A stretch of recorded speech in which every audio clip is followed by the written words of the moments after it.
नमस्कार दोस्तों, आज 15 जून 2024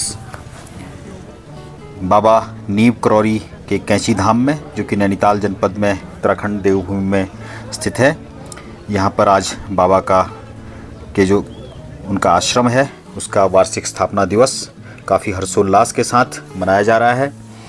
और एक तरह से आज इतनी ज़्यादा यहाँ पर भीड़ है कि ऐसा लगता है कि जैसे बाबा यहाँ दोबारा से फिर से यहाँ पर आ गए हैं। करीब 4 किलोमीटर के आसपास लंबी लाइनें जो हैं वो कैंची धाम से करीब निगलाठ नाम के स्थान तक, यहाँ तक लाइनें श्रद्धालुओं की लगी हुई हैं। और ऐसी ही लाइन खैरना की तरफ भी वहाँ 4 किलोमीटर के आसपास तक लगी हुई हैं।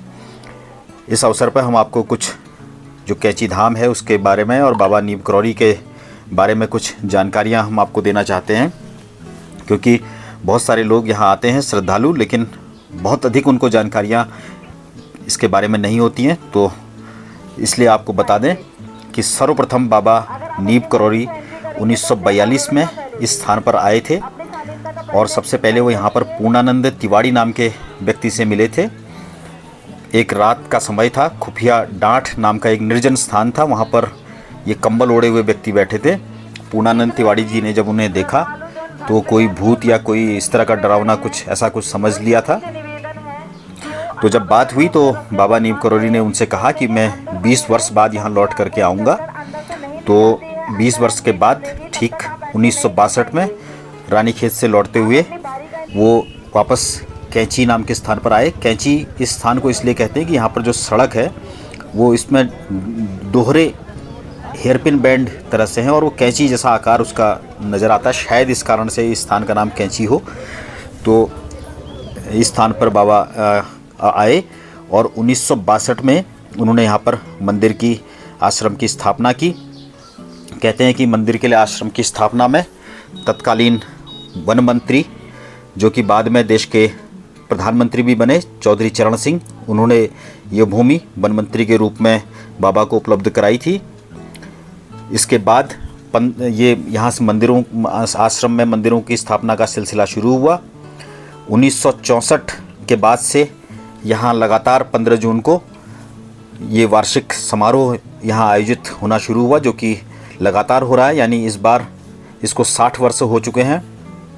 यह भी जान लें कि 15 जून 1973 को यहाँ इस मंदिर में जो विंध्यवासिनी मंदिर है वो उस विंध्यवासिनी मंदिर की स्थापना हुई थी। और ठीक 1 साल के बाद यहाँ पर फिर वैष्णो देवी की मूर्तियों की स्थापना हुई। 11 सितंबर 1973 को बाबा जी का अवसान हुआ, उनकी जो मनुष्य लीला थी उसका समापन हुआ। तो उसके बाद भी इस मंदिर में जो है श्रद्धा लगातार चलती रही। तो एक तरह से माना जा रहा है कि इस साल, जबकि इस मंदिर को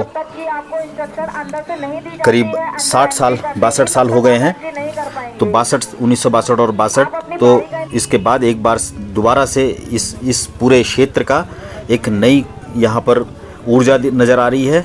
पिछले वर्षों में विराट कोहली, अनुष्का शर्मा और कई इस तरह के लोग यहाँ पर आए। अभी हाल में उपराष्ट्रपति देश के वो भी यहाँ पर आए। तो ये काफ़ी ज़्यादा इसकी जो मान्यता है वो ज़्यादा बढ़ गई है, श्रद्धालु बड़ी संख्या में आ रहे हैं। ये भी जान लें कि 15 जून 1976 को बाबा जी के जाने के 3 साल के बाद यहाँ पर जो महाराज जी की जो मूर्ति है आदमकद बैठी हुई एकदम सजीव सी, उस मूर्ति की स्थापना की गई थी। यह भी जान लें कि बाबा जी को हनुमान जी का, जो कि राम भक्त हैं, उनका अवतार माना जाता था। बाबा जी हमेशा अपनी कॉपी में राम राम राम राम इस तरह से पूरी हर दिन का एक उनकी निश्चित संख्या थी, उस संख्या तक वो राम राम लिखते रहते थे और राम नाम का जप भी करते रहते थे। और जिस दिन उनका वो अंतिम बार वो यहाँ से कैंची धाम से रवाना हुए, उस दिन भी वो एक दिन बाद की भी 9 तारीख को यहाँ से गए थे, 9 सितंबर को, और 10 सितंबर की भी राम नाम लिख के गए थे और 11 तारीख की उसमें तिथि लिख करके और वो छोड़ के गए थे। और उसके बाद भी वो कहते हैं कि वो कई बार फिर कई लोगों को उन्होंने दर्शन दिए। तो इस तरह की मान्यता हमेशा है। बाबा नीम करौरी अपने जीवन काल में भी कई बार ऐसे वृतांत मिलते हैं कि जब वो एक स्थान पर होते थे और उसके साथ उसमें अचानक वहाँ से गायब होकर के कहीं दूसरी जगह पर मिल जाते थे, या दूसरी जगह भी श्रद्धालुओं को दर्शन दे देते थे। आज भी मान्यता है कि वो कई बार लोगों को इस तरह से दर्शन किसी भी अन्य रूप में भी दे सकते हैं। और एक चीज़ और हम आपसे ज़रूर ये कहना चाहते हैं कि बाबा नीम करौरी उनका असली नाम है, सही नाम है। ऐसे तो उनका नाम बाबा लक्ष्मण दास शर्मा था, लेकिन उनको बाबा नीम करौरी कहते हैं। लेकिन बहुत से श्रद्धालु उनके नाम का गलत उच्चारण कर रहे हैं। नीम करेला, जिसको कि एक बुरे गुणों के रूप में माना जाता है, उस तरह से उनका नाम नीम करेला से मिला करके नीम करौली कह रहे हैं। कृपया हमारी आपसे ये प्रार्थना है कि आप इस बात को ज़रूर संज्ञान में रखें कि किसी का भी नाम अगर हम थोड़ा सा भी गलत बोलते हैं, तो आपका नाम अगर हम खुद गलत बोलें तो आपको बहुत बुरा लगेगा। तो आपको अगर उनकी बाबा जी की उनका अगर दया कृपा अगर प्राप्त करनी है तो कम से कम उनका नाम आप सही उच्चारण करें। और आज की बात करें तो ये जो आज पहली बार यहाँ कैंची धाम में पूरी व्यवस्थाएं जो हैं वो प्रशासन के द्वारा एक बड़े स्तर पर की गई हैं। बाहर से आने वाले श्रद्धालुओं को उनके सारे वाहन, चाहे 2 पहिया हों 4 पहिया वाहन हो, उनको भवाली से आगे नहीं जाने दिया जा रहा है या उधर खैरना की तरफ से नहीं आने दिया जा रहा है। सारे लोग ये शटल सेवाओं के माध्यम से आ रहे हैं। और किस तरह की यहाँ व्यवस्थाएं हो रही हैं, नैनीताल जनपद के एसएसपी महोदय से सुनिए, पीएन मीणा जी क्या कह रहे हैं। इन्हीं शब्दों के साथ में आप पर बाबा नीम करौरी की कृपा बरसे, इसी कामना के साथ।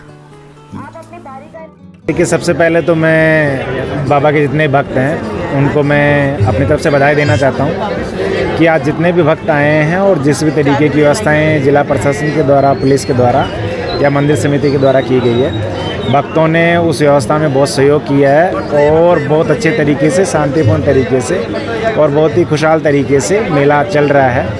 काफ़ी संख्या में अब तक भक्त यहाँ पर दर्शन कर चुके हैं और जो बाकी हमारी शटल सर्विसेज जो चल रही है और पार्किंग हैं वहाँ पर भी काफ़ी संख्या में भक्त हैं, तो उनको भी हम बहुत तेज़ी से दर्शन करवा रहे हैं। अभी तक की जो मेले की जितनी भी गतिविधियाँ बहुत अच्छी चल रही है और हमें उम्मीद है कि आज का जो मेला है वो न केवल ऐतिहासिक होगा और बहुत शांतिपूर्ण तरीके से, बहुत खुशहाल तरीके से संपन्न भी होगा। अच्छा लग रहा है। देखिए, जितने भी भक्त आते हैं उनकी सेवा करना और उनको सुविधा देना, ये बेसिकली हमारी पुलिस की ड्यूटी भी है, ये हमारा कर्तव्य भी है। और आज ये हमारे सौभाग्य की बात है कि उत्तराखंड की देवभूमि में आज जो नीम करौली धाम है उसमें इतने सारे भक्त आ रहे हैं, उनकी सेवा करने का मुझे और मेरे विभाग को अवसर मिल रहा है, ये सौभाग्य की बात है।